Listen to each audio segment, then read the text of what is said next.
There you go, Gerard. Maybe one day there will be a time you can create a little magic of your own.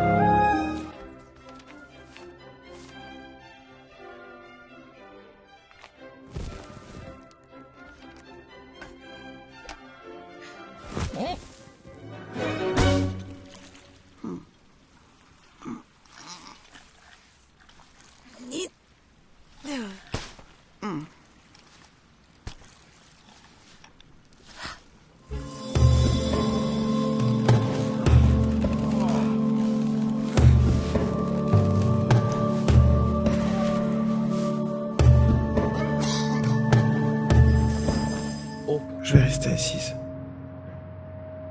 Attendre un peu. Un signe.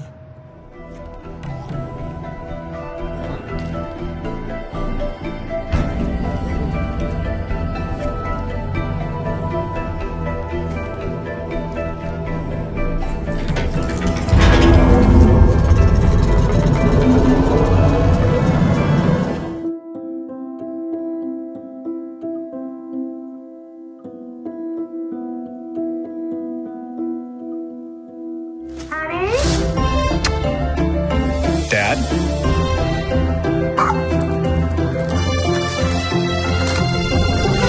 Now what are you getting into? Hello, everyone. My name is Ramin Zahed. I'm the editor-in-chief of Animation Magazine, and I'm very delighted to be moderating this panel, our award season animated shorts panel 2021. And I'm thrilled to have 8 of the brilliant talents behind the 10 shortlisted animated shorts with us this morning to tell us about their experience, their journey, their wonderful shorts. Please help me welcome our 8 panelists today. I guess we will just start by the order of the squares, So first up on the left square, we've got Mr. Taylor Meacham, director of Gerard. Next, we have Mr. Max Lang, director of The Snail and the Whale. And right down there, we've got Madeline Sharafian, the director of Burrow.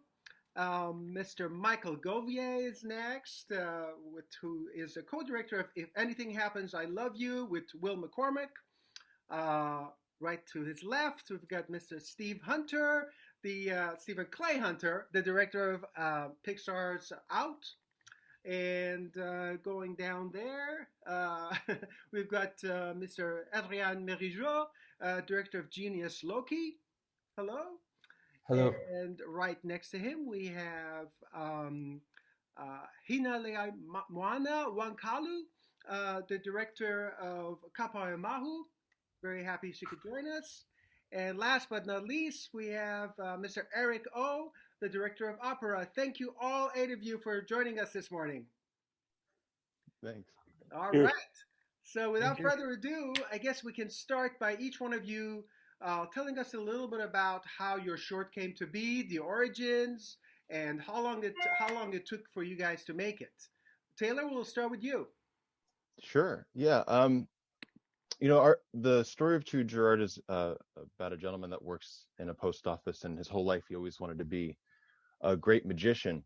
And the kind of origins of the story were, I always loved magic. I went to magic camp when I was a kid, a camp called Tannen's Magic Camp, and I had that element, and I had the element of for whatever reason, I think it's because of the communication and how my parents would have me send thank you letters in the mail when I was a kid growing up, that I wanted it to take place in a post office. And so I had these 2 elements for the story, and I without anything to really tie them together. And around the time that the DreamWorks Shorts program started, I had taken a trip with my father. He's a big surfer, so we usually go on these trips where we try to get away from society and hang out with each other. And my dad's one of my best friends, and at this point he's almost 7 years old, and he's at a point where he can't really retire. And for someone who's supported me so much in my life, I really want the best for him. And we had this trip, and when we were there, you know, I was telling him that and telling him how upset I was to see him in that situation. He said, you know, I'd eat peanut butter and jelly sandwiches for the rest of my life if that meant saving $5 extra to send you kids off to do what you want to do. And that meant a lot to me. And that ended up actually being the glue for the story that brought it all together. So Gerard is kind of an extension of my dad in that way, where it's someone who wanted to go off and do something that follow their dreams, or in my dad's case, he wanted to be a photographer, and for Gerard, it's being a magician. And instead, he ends up inspiring somebody else to go off and do their own thing, and kind of the story of paying that forward, but also paying that back. And I just so happened to be lucky at the time for the DreamWorks Shorts program to have started around that point. And at that point, I was the person that was going in and setting up the pitches. And I slipped right in there at the end, and here we are. And how long did it take altogether? I think it took about 2.5 years to make, from the initial pitch to completion. But I think the initial pitch was, I mean, and I say 2 years, like if we put all the time together, because we had to pause it in different moments when artists would go into films, feature films at the studio. But we started in 2014, and then we kind of worked periodically up until, you know, now that you're all able to see it. Excellent, excellent. Great short. All right, Max, you're next. Okay. First of all, I'm one of the directors of the Snail in the way. There's Daniel Snedden, who's based in South Africa. But going back to the origins of the film, it's based on a picture book by Julia Donaldson and Axel Scheffler. And I came first about it when I was working on The Gruffalo in 2008, which is also a book by the same author and illustrator. And I really, really loved the book. It's one of my favorite picture books of all time. And I was dreaming about making a film out of that book for the last 10 years, pretty much. And I think what I responded to really was that, like, I'm really, really excited that there's now a time where you can tell any story in animation. That I think that's fantastic. But there's also, I respond to these stories that you can only tell in animation, right? There's no way you can tell the Snail in the Whale without animation. And I think what the element that I love about that is that it's so unifying, and it brings everyone together because it condenses everything down to really what the human experience that we all share. And in the case of the Snail, she goes out into the world and she starts to feel really small and insignificant. And it's that feeling that everyone knows, I think, and especially in the face of big problems and that seem insurmountable. And so that was always the thing that really drove me to it, like these two iconic characters that go through this very relatable journey. And then the nice thing is now it feels more timely than ever, but in a very timeless way. Yeah. Great. And how long did it take you guys to finish it? Well, I would say writing the script was kind of a weird, long process because it was kind of percolating in my wife's and I's back of the head, and it was kind of going on for years, on and off. But once the script was written, it took about 18 months to make the film, with about like 6 months of pre-production and a year of production in South Africa. Excellent. Very cool. All right, I guess, Maddie, you're next. Hello. Let's see. The sort of story of Burrow is, it's like a metaphor for my first couple of years working at Pixar, because Pixar is a really collaborative environment, but it's also full of perfectionists like me, and like I'm sure all of you are. So there's this weird push and pull when you work there of like, oh, I'm sitting right next to my fellow story artists. I'm told I should show them my work when it's like really rough and ugly, or if I've gotten stuck somewhere. But I found when I was new, especially, I was just so like ashamed that I was behind or slower than I thought I should be. So instead of just like showing my more seasoned friends, like, please help me, I'm stuck, I would just stay late every night. I would work every weekend. And I didn't realize that if once you start doing that, it's really hard to stop. So I ended up trying to work that way for as long as I could, like a couple years, until truly like I started to fall into like some bad like medical problems. Like it was just really not sustainable. And it was then that I realized like you just can't do these things by yourself. Sometimes you will run into things that you need to ask people for help from. And I know that probably, you know, my shorts got like cute animals in it, and that's just because that's what I like, but it came from, you know, a real sort of sad little place. But I found that once I did sort of open up and ask my friends for help, it was like nothing. It was so easy for them to help me out. So that's sort of where it came from. And I grew up in the California hills, sort of where I am now. And I would always remember seeing these little cottontail rabbits sort of jump down these trails in front of me, and I'd see them disappear into the holes in the ground where they lived. And God, I just wanted to know what was down there so badly. So this short is like my wish fulfillment of like, I know it looks like that down there. It just has to. So nobody break my bubble. I know it looks like that. It looks great. And how long did it take you? This is part of the Pixar Sparks program, Yes. right? And how long did you guys finish it in? The Spark shorts are generally given 6 months to make it. We had a bit of a break in our schedule in the middle, so it ended up taking 9 months calendar time, but 6 months still on the books to make it. Excellent. Very good. And next to Maddie, Michael, you're next. Tell us about your short. Hi, yes. Will McCormick and we created the short, If Anything Happens, I Love You.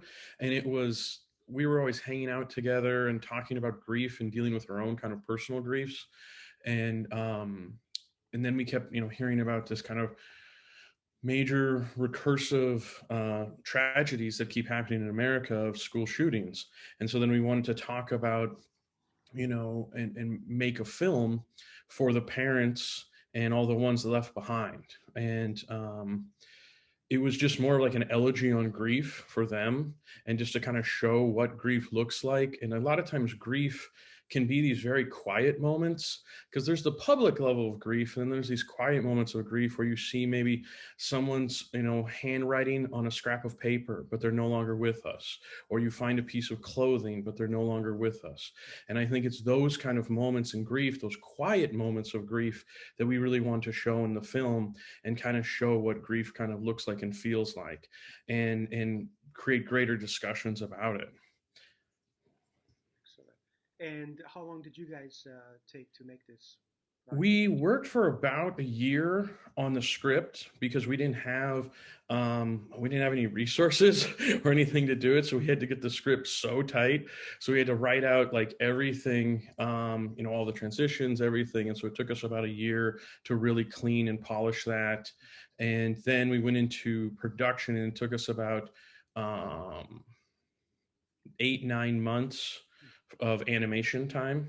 And then in working with the script, we took it to Everytown for Gun Safety, who's kind of a friend of the film, because there's a sensitive nature as far as the film, and we brought it to them to make sure we could kind of get their blessings if there's any blind spots, and wanted to make sure we were being very sensitive to a lot of the survivors and that community. And they really embraced it wholeheartedly, and have been supporting the film and using the film to lead conversations in grief in their little chapters throughout America, which is very exciting. That's fantastic. Thank you. All right, Stephen, you're next. Tell us about Out. Hi there.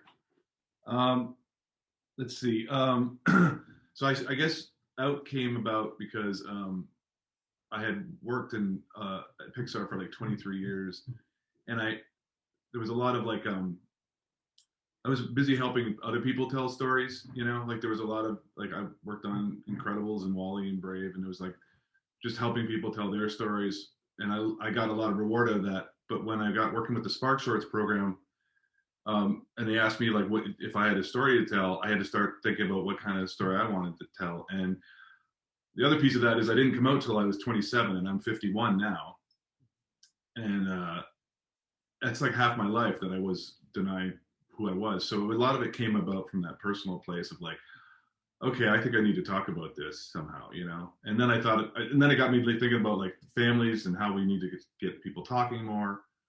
And I just wanted to create something that would start those conversations. Really, that's about it.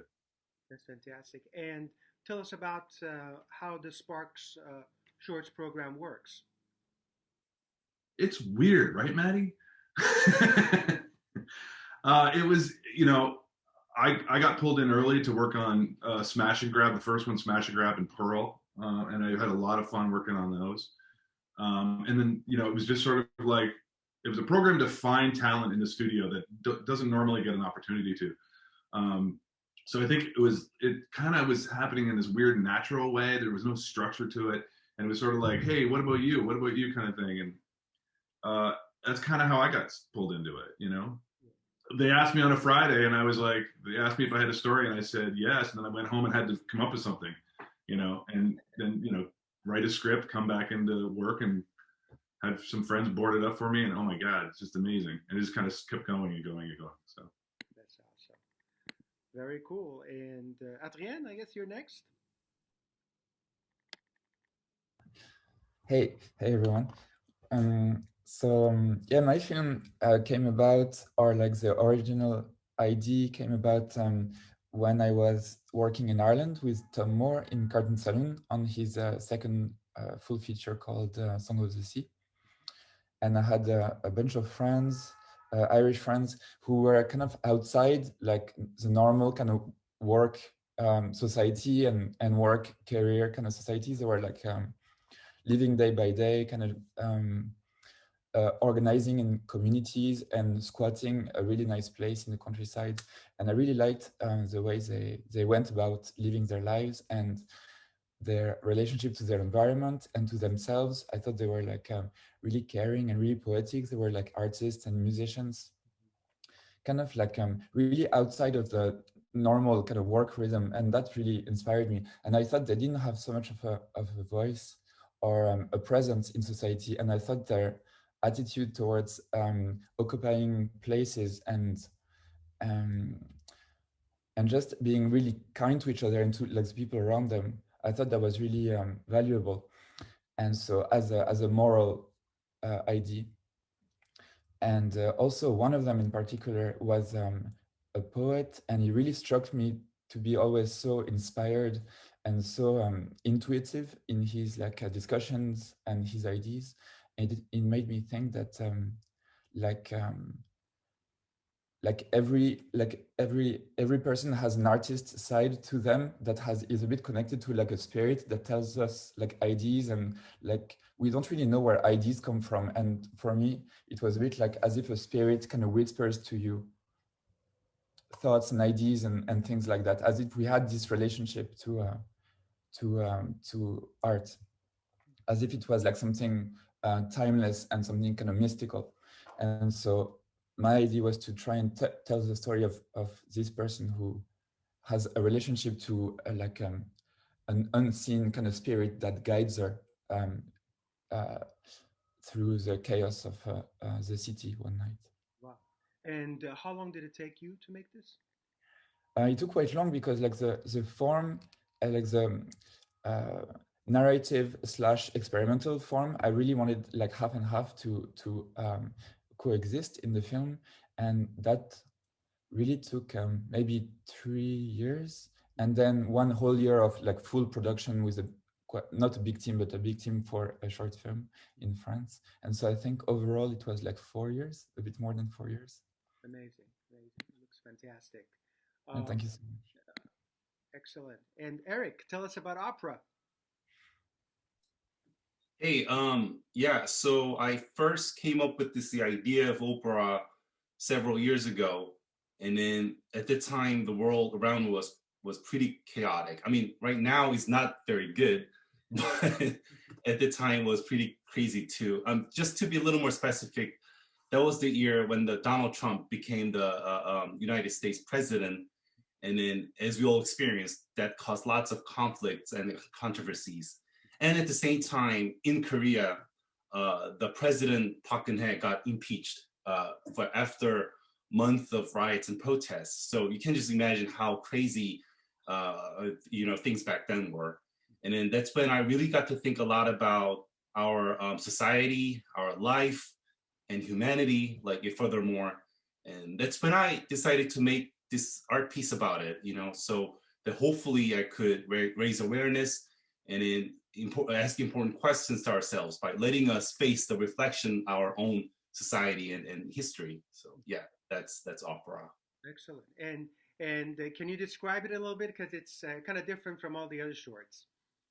Yeah, it's a massive 8K resolution piece, and then the best way to actually experience this is projecting on the wall, in the giant wall, so that you can actually watch a couple of times, because it kind of loops forever. So yeah, it's a pretty unique formula. So pretty excited to be able to be part of this. Yeah. Very cool. Hopefully we all get to see it on the Hopefully, wall fingers crossed. one day live, experience it. Fantastic. And of course, last but not least, Hina, tell us about your wonderful short. Hina, please unmute yourself. Sorry. Oh, cool. Our short film would not be possible without my colleagues, Dean Hamer and Joe Wilson, of whom we co-produced and co-directed it. But for today, being with you, I can share with you that the journey began at least 10 years ago when they approached me to do a documentary about myself. And that was entitled Kumuhina.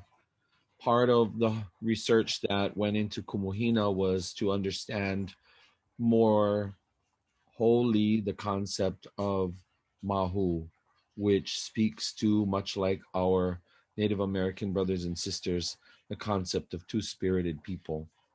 And so that homework ended up with me telling them the story of Kapaemahu, the four stones that are monument stones in Waikiki, and the story behind that captured them. And so we ended up talking about it over the course of time. Once we finally went into direct attention to our short film, it took about a year to complete. And I must say, our animator, Daniel Sousa, single-handedly, took the story that we laid down and just brought it to life. And where was he located? Where were you? Did you all just work remotely? We worked remotely. Yeah. So yes. And you and Dean and Joe are in Hawaii, right? Yes, the three of us are here in Hawaii. Very cool. Excellent. Now, going back to everybody else, maybe you can talk about kind of the advantages and the what you all like best about working in the short format, as opposed to maybe working in a movie or TV shows or internet shorts. Why do you think the animated short is such a unique and kind of wonderful format that allows you to express yourself artistically? Taylor, you want to go first? You're up there. Sure. When we were doing To Gerard, I really wanted it to be a concentrated version of the things that I like and the things that inspire me.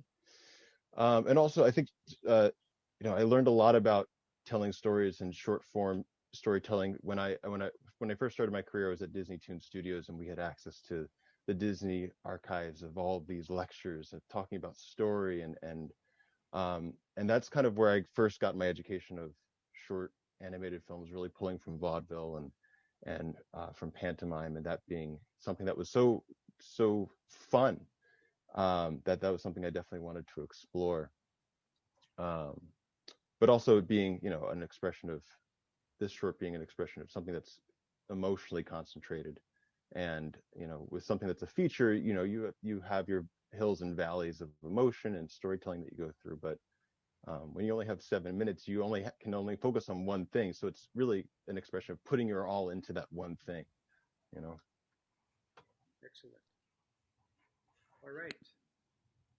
Who wants to go next? Max, tell us about bringing these children's books into a short format world. Yeah, I mean, to be honest, I never really think about it like in terms of like, oh, I'm making a short film now, working on a feature now. It's always trying to approach it like, what's the best way to tell that story, and that's kind of what chooses the format.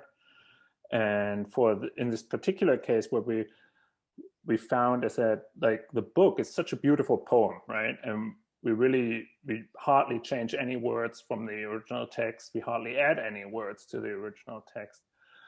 And it just lends itself to an adaptation that doesn't change the original work, but just adds to it. And therefore it just becomes a very rewarding experience for everyone involved. I think the author and illustrator really love it, and then the people who know the books, like the kids in England, they know the text by heart. And for us, it's a great way to just add character and expand the world between the pages and the text. And we found that this format just really allows that to happen without having us to add tons of stuff or reduce it to a very, very literal adaptation. Very good. Madeline, how about you? I think what I really like about making shorts, or at least what I've sort of experienced from, I went to CalArts for college, and we had to make short films there too. And the Spark Shorts program kind of works in a similar way, where you have this really small time frame to make something really small. And what I like about that is that it forces you to like pick an idea and not overthink it, and then just like run and don't look back. Like there's something really nice about not having the time to like over analyze yourself. I think if you're given too much time, sometimes you could take an idea and accidentally like hit it with the clarity stick one time too many or something, and kind of take out that little like bit of juicy wonderfulness that made you like it in the first place. I just like that you can make something that feels like it's yours and it's you, and it can be over with quickly, and now you can make another one. Like you don't need to wait however long, 6 years in between making like feature films that just require so much circulation. I feel like with shorts you can just kind of like make them go, make another one, go. That's my favorite part. That's great. And Michael, this was your first time in the animation world, right? Yes. This was Will had worked along quite a long time at Pixar, and then our producer Marianne Garger, she has been, I think, done like about 30 years. She was there at the founding of DreamWorks, so I had these wonderful people around me to support and help and give confidence, moving in and doing these things. But as far as animation, as far as a story, I think it's the perfect gateway, I think, to tell maybe challenging stories. And I love that it's pressing the medium, because sometimes, I don't think sometimes animation gets the respect it deserves, that it can tell every kind of story, not just, the sweet kiddie stories, but it can tell every story, just like live action. It can do it all. And that's what I've always loved. I've always been drawn to animation that does a lot more than what people expect. And it makes me happy to be part of, this whole community. It's just so cool. Great. Very cool. All right, Steve, tell us about how it felt to take something so personal and putting it out there for a group to work on and then delivering it to the public. I just got to say that what Michael just said about animation being like when Brad Bird would get angry about calling it a genre. Yes. Like when I look at all the films in this category, like all the films in this short list, what a diverse group. Like, holy cow, it's all over the place. It's so amazing. I love every single one of them. So sorry, what was the question again? Tell us about, the rewards of working in the short format, as opposed to you've worked in these great movies and now this is your personal project. Tell us about that experience.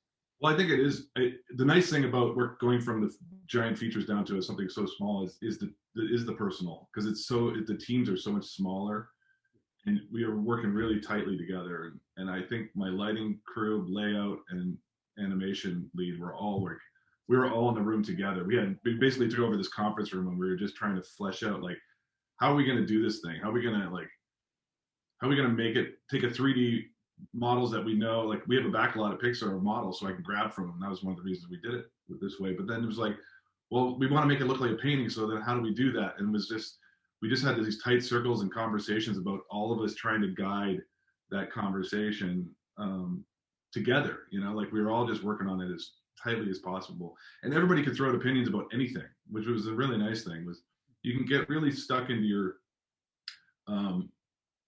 your specific task, and to be able to get everybody to like pull up and like everybody could speak up. And at one point I was like, I think that looks pretty good. And my cameraman, layout guy was like, actually it's pulling me right out of the movie just because it looks too much like, and I was like, you're right. Thank you. It was nice to have that tightness for people to call each other out and support one another. Yeah, definitely. Adrien, how about you? Your short is very poetic, very personal also, and you also worked on movies and you also worked in the short format. What do you prefer about this format? I think it's like, other people have said, is like the freedom aspect that comes with it. And also the freedom to experiment, and you don't really have to think about an audience so much as with full features, let's say, about like their age or their sensibility. You can really develop your own personal cinematographic language in an experimental way, which is really nice. And to borrow like a metaphor from my friend Benjamin Renner, he says that it feels like you're on a rowboat, and you control your own ship, whereas like a full feature is like being in a massive vessel, and if you have like a paddle, it won't change anything. Like it's not going to make any difference. Whereas like on a little rowboat, you can participate in the movement of the boat, control the direction kind of in a personal way, and really kind of you can make the film yourself, you can draw it, you can participate in an artistic way much more than with a full feature. And so there's like a relationship with like the final image and the small crew that is really strong. It's not such a massive workforce. And also Michael has said, like the community is amazing, I think, because we all like support each other all through like the world with different festivals worldwide. I think it's really heartwarming, and really it feels really personal and human. So that's really nice. Excellent. Very good. Erick, you're next. Tell us about what possessed you to move from telling smaller stories to this big, massive, symbolic, political, social statement. Kind of starting from like going back to what everybody has been reacting to your question about short, totally agree, because short actually is not usually commercial, right? It doesn't really have the commercial market. And of course that makes us everybody to reach out for the broader audience. But the flip side is that really gives you the full freedom and time to experiment, by nature. So having freedom is advantage of the short by nature. And then I think opera is a great example to take advantage of that advantage, I think. So I think every story or idea has its own medium. I think this massive scale was the right, looping animation in short format was the right medium for opera. So I think that's how I connected those two dots, you know. Excellent. And Hina, tell us about your animation journey, because you've done so many different things, and you've worked on documentaries, and you're a great speaker. Tell us about how you kind of made the transition to animation and what you love about working in it. Yes, my journey into animation is quite interesting because I spent 13 years teaching K through 12. And when you're in that position and you have to work with so many different ages, you literally have to become a storyteller in your own right for whatever it is that you're doing. Yeah. When I was introduced to animation through Kapaemahu, it was just one of the most wonderful, eye-opening things that I could ever experience, because in 3 seconds you could tell 100 years. And Kapaemahu is not just talking about 4 wonderful healers that came to Hawaii and brought their knowledge with them and helped to heal and uplift the people, but it also tells the story of colonialism and about the changes that came to my islands and my people with the coming of foreigners. So my favorite scene in our film is where the Hawaiian flag is flying, and then 2 seconds later the American flag flies, and that just told the entire underpinning of how the history of the 4 stones is suppressed. And so what a wonderful journey, and what a wonderful thing to be able to tell history and tell reality through something that is larger than life. So really that's my introduction to animation. Yeah, it's a beautiful, beautiful thing. Thank you so much. I guess the next question for you all is what was the toughest part of this producing and making your own shorts? What was looking back at the journey? You know, what was the biggest challenge for you all? Taylor, we start with you again. Sure. I mean, like I said before, and I also misspoke too. We started making in 2017, not 2014. It was a long time ago. But I think as we were, one of the largest struggles was keeping people on board. And I know probably everyone here has their own experiences with that exact same thing but you know, we had to convince people that were between projects to come on and work on our film. And a lot of that was, you know, they didn't have to. You know, in some ways it was, you know, even though we were all working for DreamWorks and we were all under the same umbrella, you know, they could go work on other projects. We had other shorts that were being made at the time too. So you'd go, you know, I'd go and I'd convince an artist to come onto the film, and hopefully they would find some connection with the story too, to encourage them and inspire them to for their work. And then 2 weeks later they'd be gone, you know, or like a month later they'd be gone. And luckily that was not our key crew, like all of our department leads. They stayed on from beginning to end. But there was that shift. And also, you know, our producer Jeff Herman really championed this film to get it move forward through each of those steps, you know. So I feel very privileged to have been a part of that process, and also Jeff had sheltered me a little bit from the executive back and forth too, which was very nice. But yeah, I'd say that was probably the biggest struggle.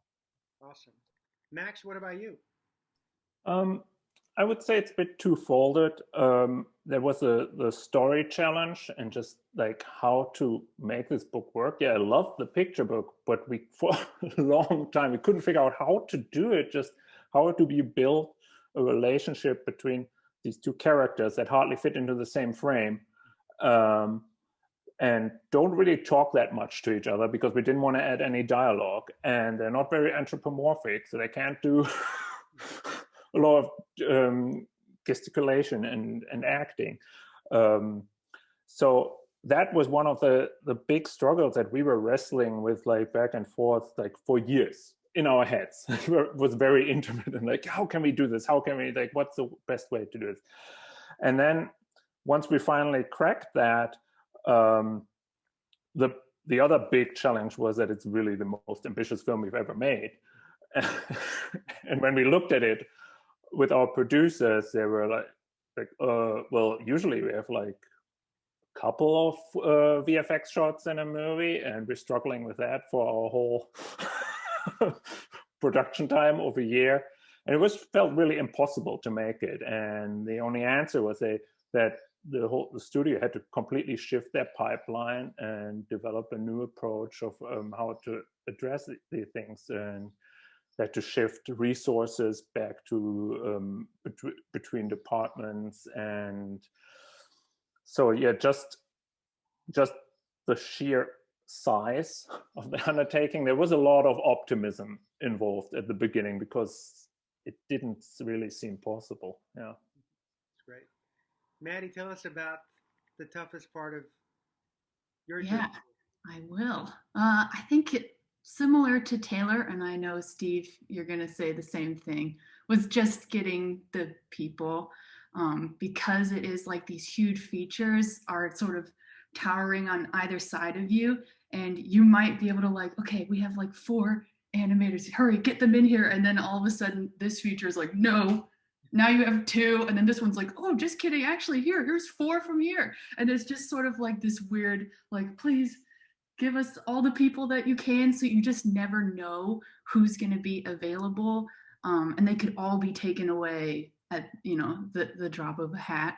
So that's challenge number 1, and that kind of leads into challenge number 2, which was more of like a personal one, which was like, I sort of made this whole short about the dangers of overworking and isolating yourself, but I also chose a medium that I know how to do, which means that I totally gave myself like carte blanche to work every night, every weekend.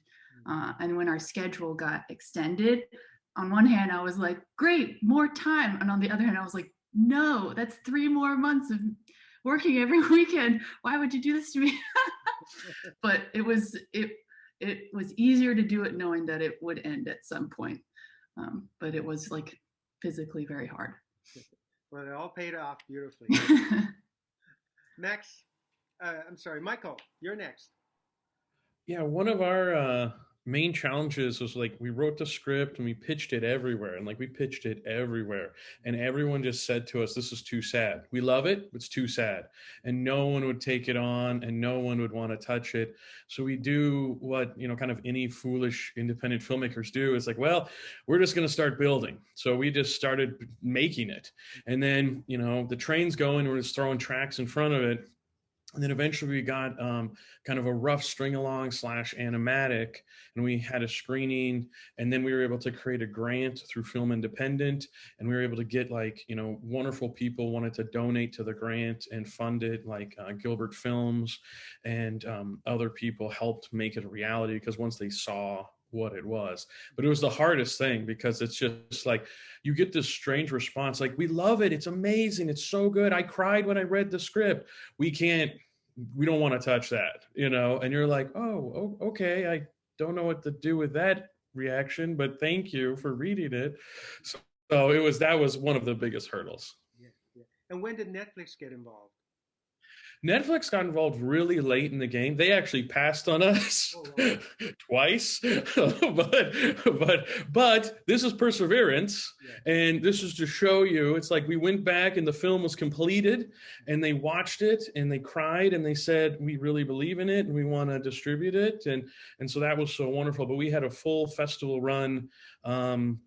Just as this little independent short where I saw a lot of your other films there, which was cool that I'm seeing, my alumni together. It's cool, so, but yeah, we had the short festival run before they came on board, which we were very, very excited about. It's a crazy platform. Excellent. Steven. Yeah, I think it's similar to what Taylor and Maddie were saying, where it's like, just trying to get the people, because there's like the big productions are running, just moving as fast as they can be, and so you're just trying to get as many people and as possible. But a big one for me was, this is my first time telling a story. So it was like figuring out what kind of filmmaker I was, what kind of storyteller was really tough. Because you're the one making the call. And I'm used to like going, people asking me questions and I could look at the director and go, what does the director want? And this is the first time where I had to answer those questions. I had to know what I wanted. I had to describe what kind of shots I wanted it to be, That was really tricky to find my voice as a storyteller and filmmaker. And then on top of that, it's a queer story, so it's me talking about something super personal that I have never really talked about and putting it onto film. So it was like finding my way as a queer storyteller was super intimidating, but uplifting. As probably that's the most difficult thing to learn on on the production. Great job. Adrien, tell us about your toughest part. For me, the toughest part was to try and not change everything constantly, like even during production and with people, like with the crew, with animators. My producer was really worried because every time he would go like, okay, now it's I will validate the animatic, you're never going to change it again. And I'm like, promise, I won't change it. And I would go home and think about like how to undo what we did together every time. And so the toughest part was to try and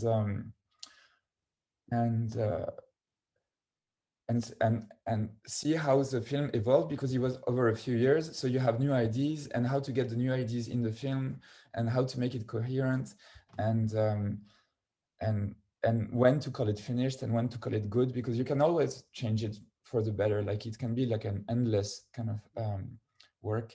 And so for me, the toughest part was to try and find the right form, and also to give me and my team time to change things later. Because if you set stuff in stone too early, then you can pass on really good ideas that you have at first. But in order to get the ball going and to get the fundings, you kind of need to do an animatic or storyboard really early on, and sometimes it's a bit too early.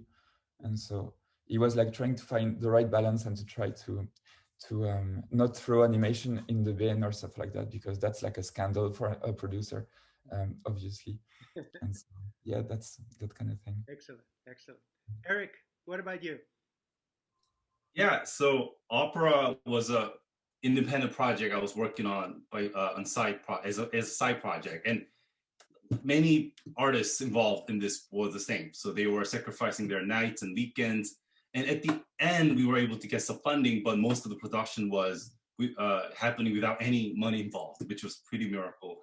But the thing is, looking back, of course, there were a lot of challenges, but biggest challenge was that having no deadline or no obligation to complete this was a big risk to this project, looking back, because nobody's no harm done, even if this doesn't happen.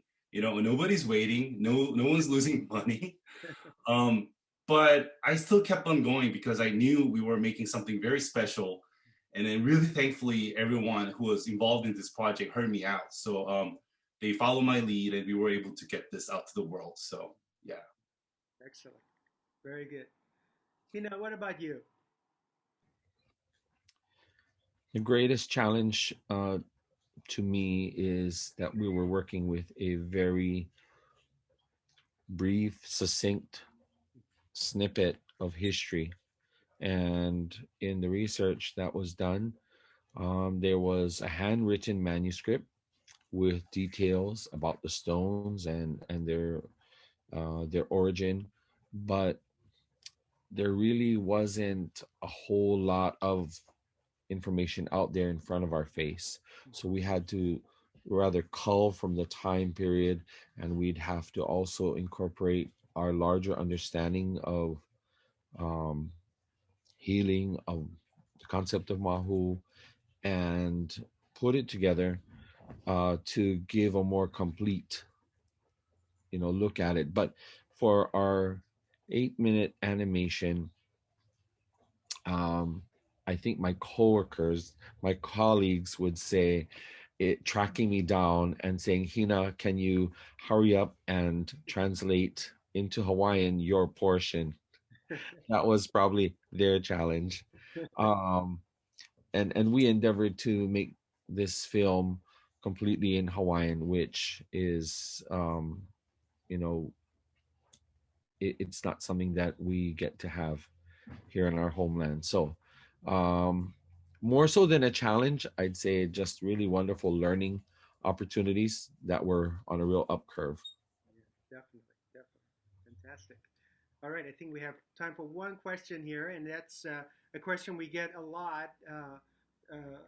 Upcoming short animators and filmmakers, they always want to know, what kind of lesson you guys have learned, what kind of advice can you give them to kind of help them succeed on their path. So maybe one day they will get shortlisted. So we can just start again from Taylor, up top. Sure. I have so many opinions about this, but I one of the things that I always sought after when I first came out of college and wanted to make films and stuff were the people that were still inspired, that were had much more experience than I did, but still loved what they came into work to do every day. So I think one of my big things is find those people and surround yourself with those people, because that will help inspire you as you go on your journey. I also feel like if you're interested in telling a story in an area that you've never done, that in animation, you've never done animation before. This is my first time directing an animation, and you can always learn something. There's always the beauty about, the human, the being, is that you can learn something new, and you can embrace that, and that can be a part of that journey of telling the story. And then also, I wouldn't be honoring our story if I wasn't saying that as you find success in your life, to pay that forward and pay that backward, because you'd be surprised on what can come out of that, or what stories can come out of that. Those are great points. Thank you. All right, Max. Okay, yeah. Well, I mean, the film that we did, the scope of that film, that's nothing that's one person can do on their own. Like, we had over 100 people touching the picture. We had 20 people in post in Europe and production. So it's slightly different approach to the whole thing. But what we always try to do is that thing, like paying it forward to and looking within the team, like who can be the next people to work on a film. Like, for example, the art director that we had on our film, Sarah Scrimger, she's now directing the next short that the production company is doing. And I think it's like good work and good leadership, being kind to your coworkers. And I think those are the things that always pay and make you rise to the top. Those are great points. Maddie, what did the bunny teach you? I think my advice would be to make small things first, like start with comics, or a comic that just has a beginning, middle, and end, and just get yourself used to telling exactly what you want and finishing it, because the more that you finish things, the more confidence you'll have to embark on something larger and not quit halfway through, because you'll know, like, oh, I finished a bunch of things before, I can finish this one too. I think for me, that's one of the biggest sources of confidence that I sort of have gained, is just knowing, like, I've done this, so the next time I try something, I can do something bigger. And I think it doesn't matter if you start with something that's not in like animation film, if it's something smaller, those will still count towards your confidence. I think that would be my top advice. That's great. That's great advice. Michael, what about you? I would say, like, don't listen to those no's. Those no's are going to show up, and those no's might be external, and they also might be internal. Don't listen to those no's and just keep going to finish the thing.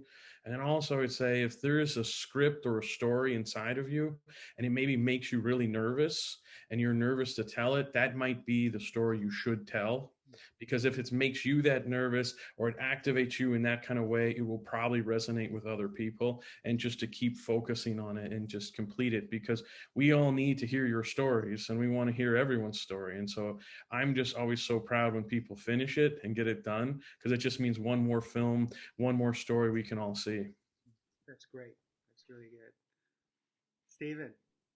Yeah, similar. I feel like one of the things you have to stay focused on is what is the truth of the story you're trying to tell. And I feel like all of these stories that these filmmakers have put together, there's a truth that you're all digging at. And as long as you know that, as long as you kind of go into it, people can criticize, critique, tell you how to fix it, but you know where you're going. And like having that, I think, is as your core will help guide you through the whole process. And like, because there were times where my second act was a mess, as it always is, and it was just like I was like defending this, and I was like, no, and then everybody's like, but what about this? But what about this? And I was like, you're right. And then we found a way through it that was even better, that made the film stronger, that made the point truer. So I feel like that's the big takeaway for me, is just sticking to that truth of the thing you're trying to say. Yeah, that's great. Erick. Oh, sorry, Adrien, you're next. Adrien. Oh. Oops. Okay, Adrien. We're going by the grid. As you want. Okay. For me, what really helped me was to talk about my projects to other people around me, because I would, as I explained it, I would see what resonates with other people and what doesn't, and how to present an idea so that people can vibe with it, and how to, because sometimes you say the same idea and it doesn't echo at all. And sometimes you present it another way and then it really vibrates. And so it kind of helps you find how to approach the idea and how to present it somehow. That helped me. And also to surround myself with people who do animation was really good. And an animation studio is really good for that, because a lot of people share the passion. You are like surrounded by this energy of like making films, and with everybody's personal ambition. And also how to talk to producers is a bit easier, because there's producer like in the company, in the building. If you're too independent, maybe it's not so easy, maybe. And yeah. Yeah, those are good. Good. Yeah, I mean, I absolutely agree with everybody. But in addition to those, if your short is, non-narrative or unconventional, then it can get extra harder. But if I could turn back in time, and if I'm doing this from the scratch, just like Adrien said, I'll really find for the right producer, like who could really see your vision and then provide this right environment, with the right funding, right people, or right system, if possible. So, and actually that applies to every type of filmmaking. So, because animation is such a collaborative process, as everybody's been emphasizing, so it's really about people. So, yeah, that's token of thought. Good stuff. Thank you. What about you? I would say that we must learn to trust in those silent guides that help to usher us along the path. Sometimes we want to have certain outcomes and certain directions that we want to take, but perhaps the project itself is meant to bring about other things. And I had no idea where our animation would go, and we just had to trust that it wasn't going to go anywhere except where it was meant to be. And that was on a on a wonderful journey, and just really, how do I say it, being true to the purpose of why one sets out to do anything. And that is for me to uplift my home, my people, and my language and culture. So that's what I learned. That's my takeaway. Yeah. Beautiful, beautifully put. I can't think of a better way to end our session today. I want to thank all 8 of you for joining us today and also for sharing your vision, your beautiful shorts with us. I believe the shorts are available on animationshowcase.com if you work in the animation business. And I really strongly encourage everyone to catch them and enjoy them. Just beautiful work. You're all winners in our book, and it's been an honor to write about your work. And best of luck, and thank you for your time. Stay safe, everyone.